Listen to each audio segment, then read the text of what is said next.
মূল রাজনৈতিক প্রতিদ্বন্দ্বী যারা তাদের পরাস্ত করার স্বার্থে এই লিস্টে আপনারা দেখবেন আমরা যাদবপুরের নাম ঘোষণা করিনি।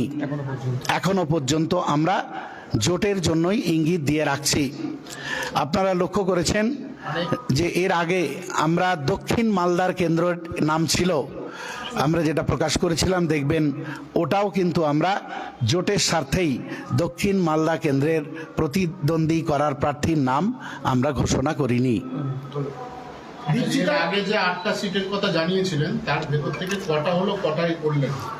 সাধারণভাবে দেখবেন খুব বেশি নাই, 2-3টে এদিক ওদিক হয়েছে, সেটা জোটের জন্যই দীর্ঘ পরপর আলোচনা হচ্ছে। আলোচনা চলার জন্য আমরা এই সিটে অল্টারনেট কিছু করতে হয়েছে আমাদের।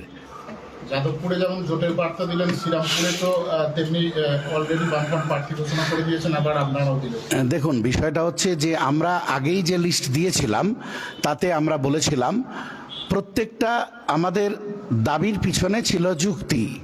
শ্রীরামপুর লোকসভা কেন্দ্র আমাদের, এটা কোনো সেন্টিমেন্ট শুধু নয় যে এটা আইএসএফ এর জন্মভূমি। সবচেয়ে বড় কথা, শ্রীরামপুরে 5টা বিধানসভা কেন্দ্রে আমাদের সাংগঠনিক অবস্থা যথেষ্ট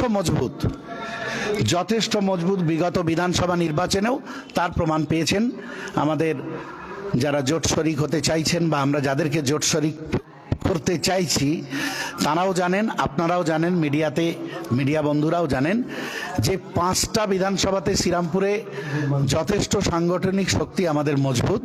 তাই আমরা বরং আমাদের জোট শরিক যাদের সঙ্গে আসন সমঝোতা হবে তাদের প্রত্যেককে আমরা আহ্বান জানাবো, আসুন, মূল লক্ষ্য যেহেতু বিজেপি তৃণমূলকে পরাস্ত করা, তাই সাংগঠনিক বাস্তবতাকে মেনে নিয়ে আমরা প্রতিদ্বন্দ্বিতা করি, সবচেয়ে ভালো হবে এটাই।